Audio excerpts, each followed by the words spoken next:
Chiến địa Ukraine tiếp tục bị nhấn chìm trong khói lửa. Kiev dùng tên lửa Javelin tấn công xe tăng Nga. Ở phía ngược lại, Nga triển khai UAV tấn công cảng Odessa chiến lược của Ukraine. Cùng lúc đó, Ukraine và Belarus cũng bước vào tư thế sẵn sàng đối đầu nhau ở biên giới. Đáng chú ý, Belarus vừa tuyên bố bắt giữ hàng chục công nhân Ukraine tình nghi hoạt động gián điệp. Cụ thể thế nào? Giữa lúc đó, Moscow chính thức xét xử tội khủng bố đối với nghi phạm sát hại blogger quân sự Nga. Đồng thời cảnh báo tăng nguy cơ xung đột khi Phần Lan chính thức trở thành thành viên thứ 31 của NATO. Trong khi đó, Bộ Quốc phòng Anh nói, hãy để Phần Lan trở thành bài học cho ông Putin. Mỹ công bố gói viện trợ mới trị giá 2,6 tỷ đô la Mỹ cho Kiev. Ở diễn biến khác, ông Trump kêu gọi khóc cho ngày công lý lụi tàn ở Mỹ. Trung Quốc cảnh báo căng thẳng leo thang khi Mỹ tăng triển khai quân sự ở Philippines. Ấn Độ phản đối Trung Quốc đặt tên địa danh ở bang biên giới tranh chấp. Tất cả sẽ được gửi đến quý vị ngay sau đây.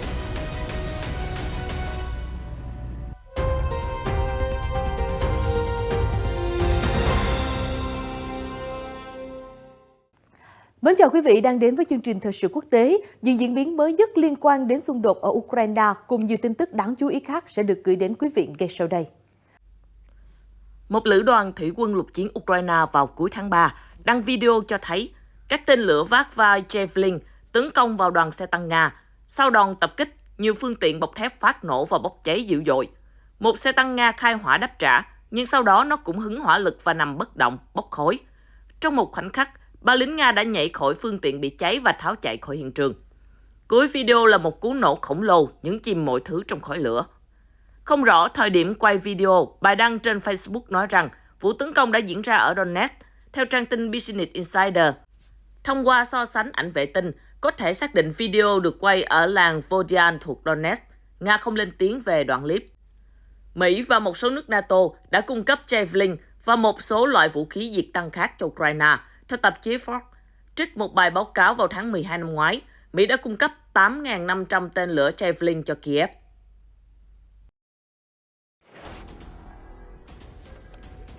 Trong khi đó, theo Guardian, các máy bay không người lái UAV của Nga đã tấn công cảng Odessa, chiến lược của Ukraine, chính quyền địa phương cho biết vào sáng ngày 4 tháng 4.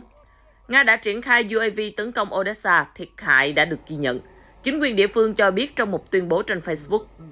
Dẫn lời người đứng đầu chính quyền quân sự Odessa, Yuri Kruk, cho biết lực lượng phòng không Ukraine đang tăng cường phòng thủ, đồng thời cảnh báo về một đợt tấn công thứ hai có thể xảy ra. Hiện Nga chưa bình luận về thông báo trên của Ukraine.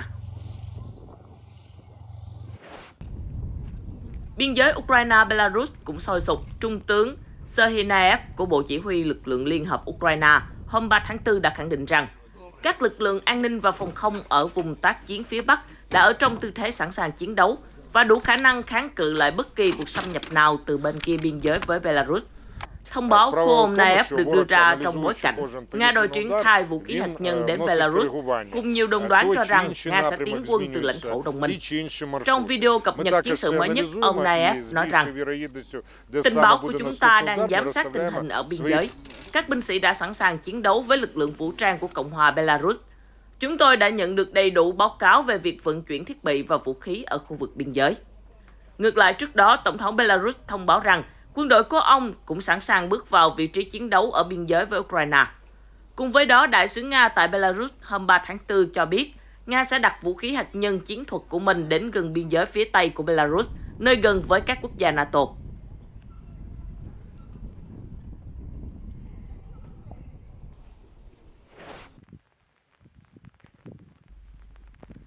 Đáng chú ý, theo RT đưa tin, người đứng đầu Ủy ban An ninh Nhà nước KGB, Ivan Tertel hôm 4 tháng 4 tiết lộ, các cơ quan an ninh của Belarus gần đây đã bắt giữ hàng chục công dân Ukraine, một số công dân Ba Lan và các quốc gia vùng Baltic bị tình nghi thực hiện các hoạt động bí mật trên lãnh thổ Belarus. Thông tin được đưa ra khi ông Tertel có cuộc gặp với Tổng thống Alexander Lukashenko và Giám đốc Cơ quan Tình báo Đối ngoại SVR của Nga, ông Senaryskin tại Minsk. Ông Tetel cho biết thêm, gần đây KGB ghi nhận một sự gia tăng đáng chú ý trong các hoạt động do thám và lật đổ nhằm chống lại Belarus. Theo ông Tetel, KGB cũng đã bắt giữ hàng tá công dân Ukraine với cáo buộc âm mưu thực hiện các cuộc tấn công khủng bố, cũng như tiến hành các hoạt động do thám, lật đổ và gián điệp. Ông cũng cho biết, phía Ba Lan hiện đang cố gắng bằng mọi cách để trao đổi một số trong những công dân này.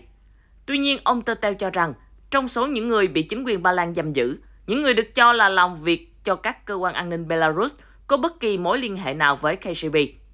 Phía Ukraine cũng đã đề xuất trao đổi những công dân này. Tuy nhiên, phía Belarus không cần bất kỳ người nào mà Kiev đề nghị, ông Tetel nói.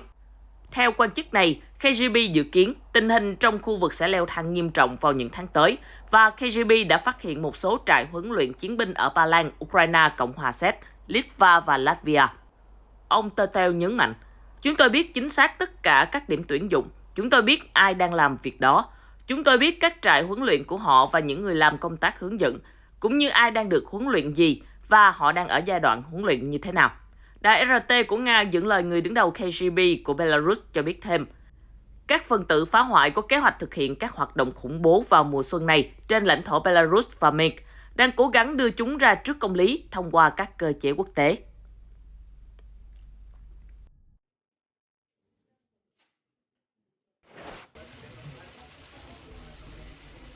Cùng lúc đó, giới chức Nga ngày 4 tháng 4 chính thức xét xử tội khủng bố với Daria Trepova, một phụ nữ 26 tuổi, bị tình nghi gây nổ quán cà phê ở St. Petersburg, khiến cho blogger quân sự Valen Statatsky thiệt mạng. Bị cáo Trepova hầu tòa án quân sự Batmani của Moscow vào trưa ngày 4 tháng 4. Sau khi được dẫn giải từ St. Petersburg đến thủ đô Nga, các công tố viên yêu cầu tòa án quận tạm giam Trepova trước khi xét xử. Blogger quân sự Statatsky, tên thật là Maxim Fomin, đã thể hiện sự ủng hộ nhiệt thành với chiến dịch quân sự đặc biệt của Nga ở Ukraine. Ngày 2 tháng 4, Statatsky tử vong do một vụ nổ xé toạc quán cà phê, nơi ông chuẩn bị có buổi nói chuyện. Ủy ban điều tra Nga, cơ quan phụ trách các vụ trọng án, đã cáo buộc Trepova thực hiện hành vi khủng bố có tổ chức nhằm cố ý mưu sát. Ủy ban điều tra Nga nói thêm, người phụ nữ này đã hành động theo chỉ dẫn của một nhóm người ủng hộ Ukraine.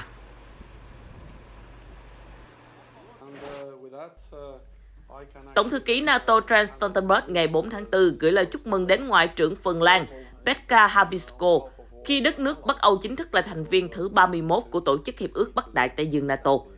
Phần Lan và nước hàng xóm Thụy Điển vào năm ngoái đã nộp đơn gia nhập NATO sau khi Nga đưa quân tới Ukraine.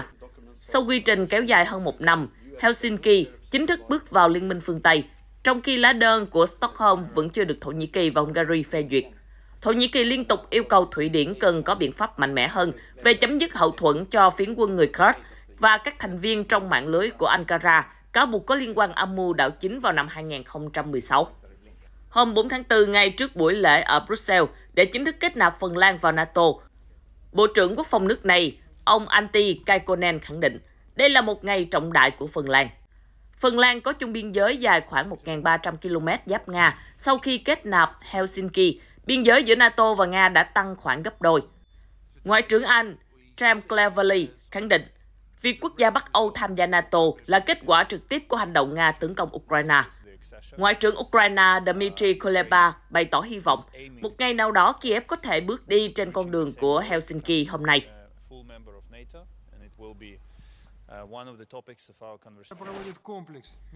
Nga phản ứng trước thông tin trên, Bộ trưởng Quốc phòng Nga Sergei Shoigu ngày 4 tháng 4 cảnh báo nguy cơ xung đột tăng lên sau khi Phần Lan bước vào NATO và khối liên minh này có động thái tăng cường năng lực sẵn sàng chiến đấu. Bên cạnh đó, ông Shoigu nhận định, việc NATO mở rộng lên 31 thành viên sẽ không tác động đến kết quả của chiến dịch quân sự đặc biệt ở Ukraine. Moscow tuyên bố, một trong những lý do đưa quân tới Ukraine kể từ tháng 2 năm ngoái là nhằm triệt tiêu nguy hiểm họa với an ninh quốc gia, khi phương Tây tố cáo có nhiều kế hoạch sử dụng Ukraine để đe dọa Nga. Kiev và các nước NATO bác bỏ lập luận này. Ông Shoigu nói thêm, để đáp lại những động thái gần đây của NATO, phía Nga cũng sẽ thực hiện các bước thực tế để tăng cường năng lực răn đe hạt nhân ở nước đồng minh thân thiết Belarus. Theo Bộ trưởng Quốc phòng Nga, một số chiến đấu cơ ở Belarus có thể mang đầu đạn hạt nhân, và Nga sẽ gửi thêm tới nước láng giềng hàng xóm các hệ thống tên lửa đạn đạo Iskander, một loại vũ khí có thể mang cả đầu đạn thông thường và đầu đạn hạt nhân.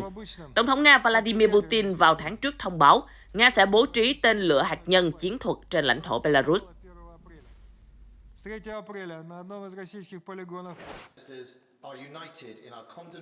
Trong khi đó, hãng tin Sky News đã trích dẫn tuyên bố của Bộ trưởng Quốc phòng Anh Ben Wallace nhằm khẳng định quyền của các quốc gia có chủ quyền sau khi Phần Lan chính thức gia nhập NATO hôm 4 tháng 4.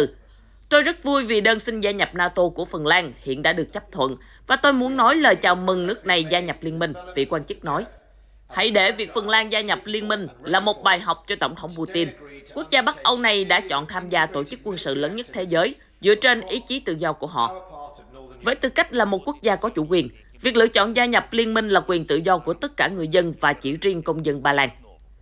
Trong khi đó, Tổng thống Ukraine Volodymyr Zelensky cùng ngày 4 tháng 4 cũng đã chúc mừng Phần Lan và cho rằng việc gia nhập NATO là cách duy nhất để đảm bảo an ninh một cách hiệu quả trước các hành động của Nga. Giữa lúc đó, Tổng thống Nga Vladimir Putin hôm 4 tháng 4 đã đến thị sát một số nhà máy sản xuất thiết bị đường sắt ở thành phố công nghiệp Tula, cách Moscow khoảng 180 km.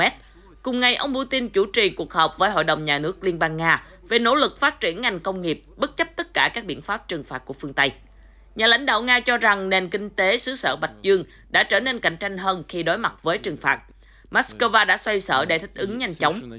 Ông Putin cũng cam kết tăng lương cho người lao động và kéo giảm lạm phát, đồng thời nhấn mạnh Nga cần củng cố sự tự chủ về công nghệ. Đó là vấn đề cốt lõi mà chúng ta phải đạt được trong tương lai gần nhất. Trong suốt chuyến thăm nhà máy và cuộc họp sau đó, Tổng thống Putin cùng các quan chức không nhắc tới việc Phần Lan bước vào Liên minh NATO, dù buổi lễ kết nạp diễn ra cùng ngày 4 tháng 4 ở Brussels. Ông Putin cũng không đề cập vấn đề Ukraine khi đến thăm nhà máy Tula. Mặt khác, theo Reuters, các công dân ở khu phố cổ Warsaw của Ba Lan hôm 4 tháng 4 đang tất bật chuẩn bị cho chuyến thăm nước này của Tổng thống Ukraine Volodymyr Zelensky. Trước đây, cố vấn của Tổng thống Ba Lan Andrzej Duda tiết lộ với truyền thông trong tuần này rằng hai nhà lãnh đạo sẽ có cuộc đàm phán sâu rộng. Bên cạnh đó, Tổng thống Zelensky dự kiến sẽ gặp những người tị nạn Ukraine tại lâu đài hoàng gia ở thủ đô Warsaw của Ba Lan vào hôm 5 tháng 4. Người dân Warsaw chia sẻ với Reuters, họ rất mong đợi chuyến thăm của Tổng thống Zelensky, đồng thời cho biết họ tin rằng chuyến thăm của nhà lãnh đạo Ukraine như một lời cảm ơn đối với Ba Lan vì đã tử tế tiếp nhận tất cả người tị nạn Ukraine kể từ khi Nga phát động chiến dịch quân sự đặc biệt hồi tháng 2 năm ngoái. Đến hiện tại, lần cuối cùng Tổng thống Zelensky gặp người đồng cấp Ba Lan là hồi tháng 12 năm ngoái, khi trở về sau chuyến công du bất ngờ đến Mỹ. Ba Lan là một trong những đồng minh thân thiết nhất của Ukraine, là nước láng giềng có mối quan hệ lịch sử sâu sắc và cũng là nơi nhiều người Ukraine tìm đến khi tháo chạy khỏi vùng chiến sự.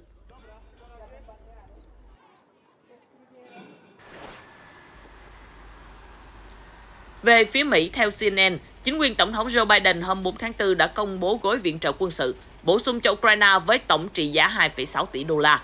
Đây là gói viện trợ thứ 35 của Mỹ dành cho Ukraine kể từ tháng 8 năm 2021, bao gồm các thiết bị quân sự trị giá 500 triệu đô la từ kho dự trữ liên bang, chẳng hạn như đạn dược cho hệ thống tên lửa pháo binh tự động HIMARS và đạn dược được bổ sung cho hệ thống tên lửa Patriot, đạn pháo và súng cối, xe chở nhiên liệu hạng nặng và xe bọc thép chiến thuật. Bên cạnh đó, Lầu Năm Góc cũng đang phân bổ thêm 2,1 tỷ đô la trong quỹ sáng kiến hỗ trợ an ninh Ukraine với kế hoạch sản xuất một gói năng lực phòng không quan trọng, bao gồm radar giám sát trên không, hệ thống phòng không, cũng như hệ thống chống thiết giáp Javelin và 23 triệu viên đạn vũ khí nhỏ. Theo CNN, chính quyền Tổng thống Joe Biden thông báo gói viện trợ bổ sung nói trên như một lời cam kết khẳng định rằng Hoa Kỳ sẽ tiếp tục hợp tác với các đồng minh của mình nhằm cung cấp cho Ukraine khả năng chiến đấu trên chiến trường cũng như hỗ trợ an ninh dài hạn cho Kiev.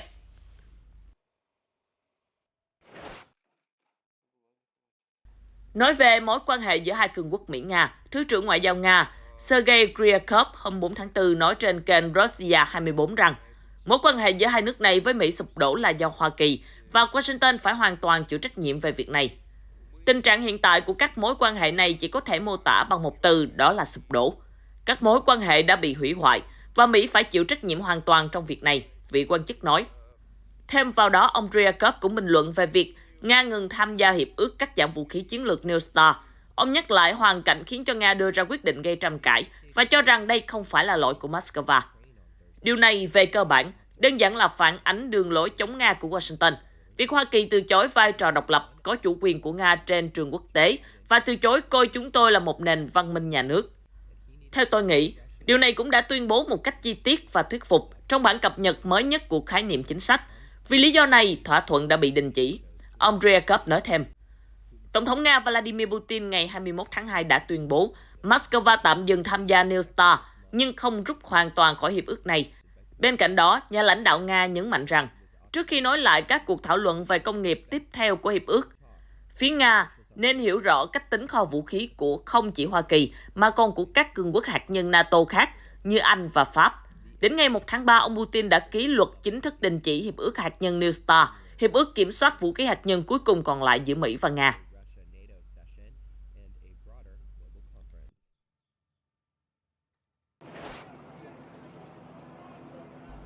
Ở diễn biến khác, cựu Tổng thống Mỹ Donald Trump cũng là gương mặt tiềm năng đại diện Đảng Cộng Hòa tranh cử năm 2024. Vừa trình diện tòa án ở thành phố New York hôm 4 tháng 4 để lấy dấu vân tay, chụp ảnh và chính thức nhận cáo trạng sau cuộc điều tra của Văn phòng Công tố Liên bang quận Manhattan. Ông Trump, 76 tuổi, là cựu Tổng thống Mỹ đầu tiên bị truy tố hình sự liên quan khoản tiền trả cho bà Stormy Daniels năm 2016 để đổi lấy sự im lặng của người phụ nữ này trong chiến dịch tranh cử năm 2016. Ông Trump khẳng định mình vô tội. Trong email gửi đến những người ủng hộ vào sáng ngày 4 tháng 4 để gây quỹ cho chiến dịch vận động bầu cử năm 2024, ông Trump viết, hôm nay ngày 4 tháng 4 là ngày đảng cầm quyền ở Mỹ bắt giữ đối thủ hàng đầu của họ, dù không có bất kỳ hành vi phạm tội nào. Đây không phải là nước Mỹ mà bạn và tôi đã biết. Ông Trump nói thêm, đồng thời kêu gọi những người yêu nước, hôm nay chúng ta hãy than khóc cho sự lụi tàn của công lý ở nước Mỹ. Trong khi đó, một nhóm nhỏ đã biểu tình bên ngoài tòa án quận Manhattan ủng hộ việc truy tố ông Trump. Reuters dẫn lời một người tham gia biểu tình tên Lisa Fitian cho biết, đây không phải là cuộc săn phù thủy, ông ấy đã phạm tội và chúng tôi biết điều đó. Chúng tôi hy vọng rằng đến cuối cùng ông ấy sẽ phải nhận trách nhiệm.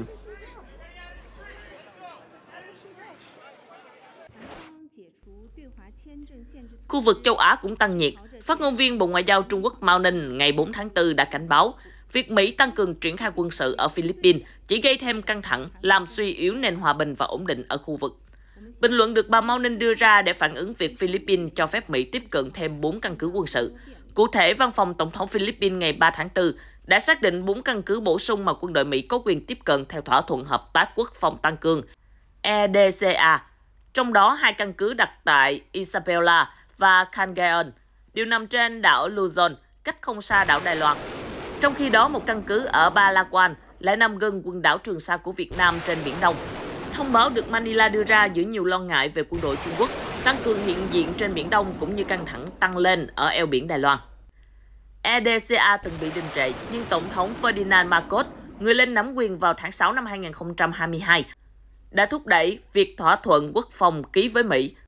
Trước đây, Bắc Kinh đã chỉ trích thỏa thuận này là một phần trong nỗ lực của Washington nhằm bao vây và kiềm chế Trung Quốc thông qua liên minh quân sự với Manila. Theo RT, Ấn Độ ngày 4 tháng 4 đã lên tiếng bác bỏ động thái mới đây của Trung Quốc trong việc đặt tên các địa điểm tại bang Arunachal Pradesh ở Đông Bắc Ấn Độ có chung đường biên giới với Trung Quốc. Tuyên bố của Bộ Ngoại giao Ấn Độ được đưa ra sau khi Bộ Nội vụ Trung Quốc đưa ra tên của 11 địa điểm ở Arunachal Pradesh, khu vực mà phía Trung Quốc gọi là Nam Tây Tạng. Trước đó, hôm 2 tháng 4, Trung Quốc đã công bố tên được tiêu chuẩn hóa cho 11 địa điểm ở Arunachal Pradesh, đồng thời đưa ra tọa độ chính xác, bao gồm 2 khu dân cư, 5 đỉnh núi, 2 con sông và 2 khu vực khác. Phát biểu tại cuộc họp báo, người phát ngôn Bộ Ngoại giao Ấn Độ Arindam Rakshi cho biết đây không phải là lần đầu tiên Trung Quốc đặt tên các địa điểm ở Arunachal Pradesh. Ấn Độ hoàn toàn bác bỏ điều này. Arunachal Pradesh đã, đang và sẽ luôn là một phần không thể tách rời và không thể tách rời của Ấn Độ. Vị phát ngôn viên tuyên bố, đây là lần thứ 3 Trung Quốc công bố tên được tiêu chuẩn hóa cho các khu vực ở Arunachal Pradesh. Bắc Kinh cũng đã đưa tên của 6 địa điểm ở Arunachal Pradesh vào năm 2017 và tiếp sau đó là 15 địa điểm vào năm 2021.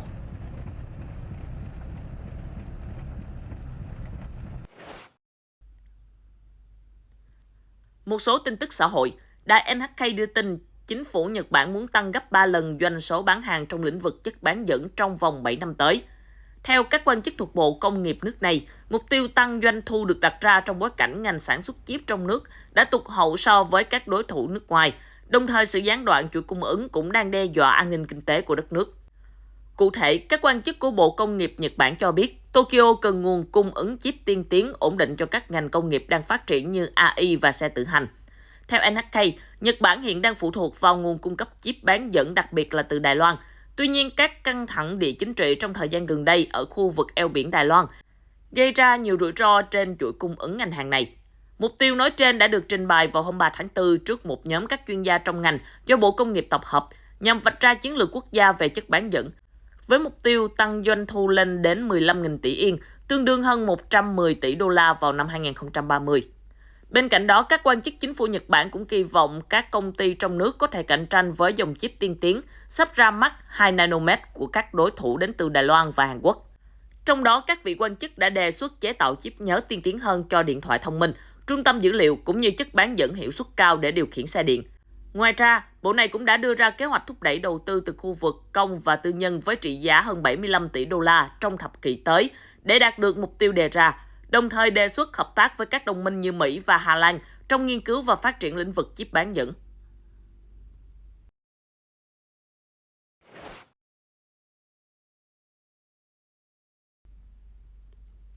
Reuters hôm 4 tháng 4 đã đăng tải đoạn video do máy bay không người lái ghi lại, cho thấy mức độ nghiêm trọng của vụ tai nạn tàu hỏa vào sáng sớm cùng ngày ở Hà Lan, khiến cho một người thiệt mạng và hàng chục hành khách bị thương.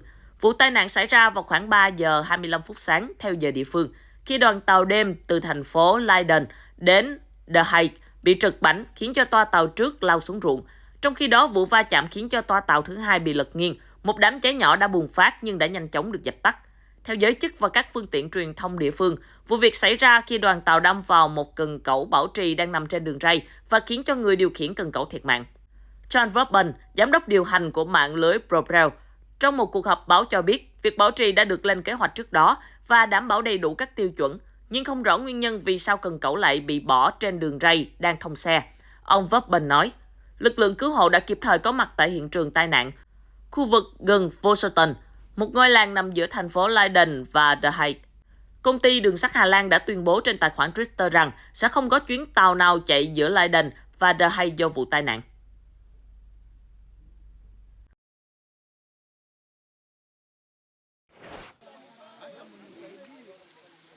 Cũng theo Reuters, ít nhất 20 người thiệt mạng và một số người khác mất tích sau một vụ lở đất ở phía đông Cộng hòa Dân chủ Congo.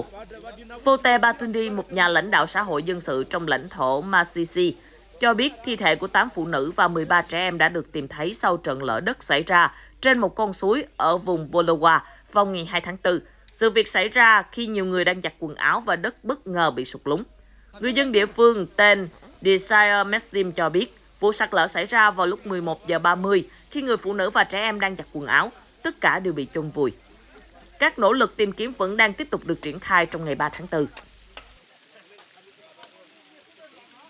Tin tức vừa rồi cũng đã kết thúc bản tin ngày hôm nay. Cảm ơn quý vị khán giả đã quan tâm theo dõi. Xin chào tạm biệt và hẹn gặp lại trong các chương trình sau.